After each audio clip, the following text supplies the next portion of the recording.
All right, back with me, Jon Meacham, Peter Baker. John, there were a lot of interesting lines in that. We also have Jon Sopel, and Jack Royston. I'm sorry, guys, didn't see that you were joining us as well. My bad. I want to start with you, John, and just get your big thoughts on that speech. It's sort of like having a headmaster speak to a school. He has come over to remind us of what matters, of what's important, of what has endured, not simply because it is old, but because it is true and has been of utility. I don't know whether this smooths over immediate diplomatic relations, but I do know that read, not even particularly carefully, here you had a king reminding a democracy and a republic of what matters. He said, our words matter, our deeds matter. As you pointed out, don't look inward. Remember that there are checks on executive power. Note the climate.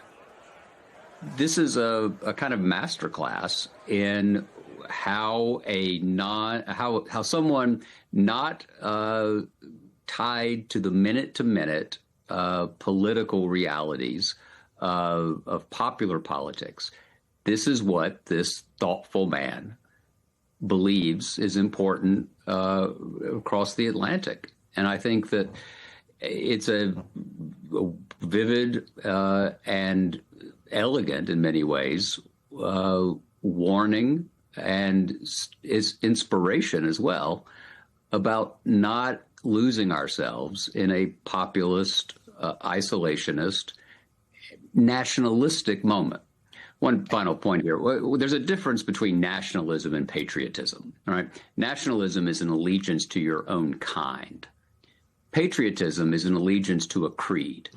And the king very deftly laid out the roots of the American creed, which grows out of both a biblical understanding of human equality and also came through the British Isles.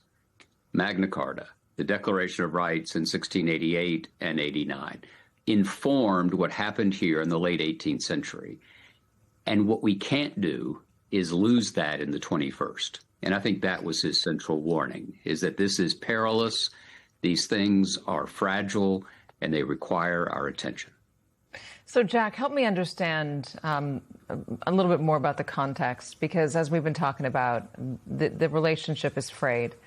He was sent here by the prime minister. He goes because the prime minister wants him to. Obviously, we're celebrating our 250-year history right now, our separation from the UK. But it isn't just that. When the prime minister sends the king here in this moment, only the second monarch to address a joint session of Congress, what is he asking for?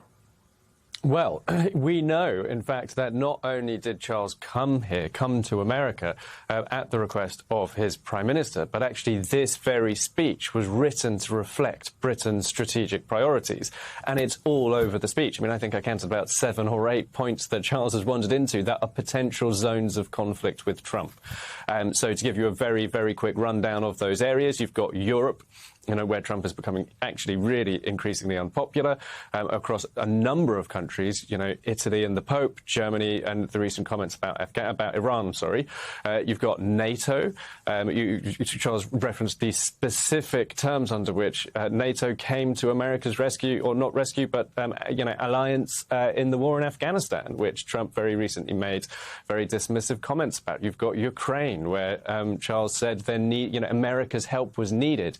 You've got backing Keir Starmer. Charles actually quoted his prime minister and talked about the extra money that Starmer is investing in defence.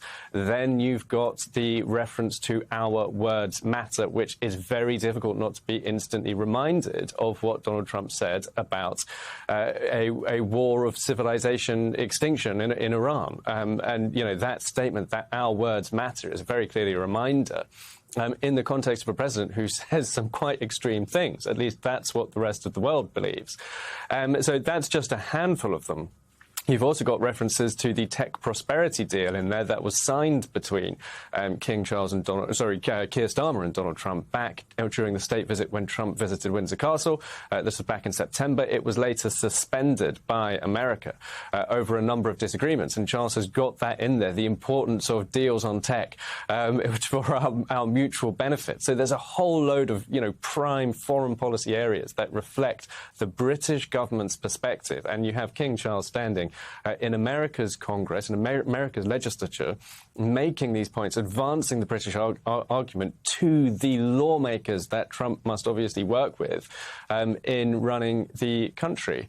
It's a huge gamble by Charles to cover so many potential areas of conflict, even talking about peace and promoting peace at a time when America has just started a war alongside Israel with Iran, is a gamble. But if you look at the reactions around the room, the repeated standing ovations, the warmth was really there for the king. And so my read on seeing it all play out is that Charles has got away with this. So he has gone in there and he has battered for Britain. He's battered for Keir Starmer, a man who Trump does not like at this particular moment in time. And he's tried to reinforce those foreign policy goals.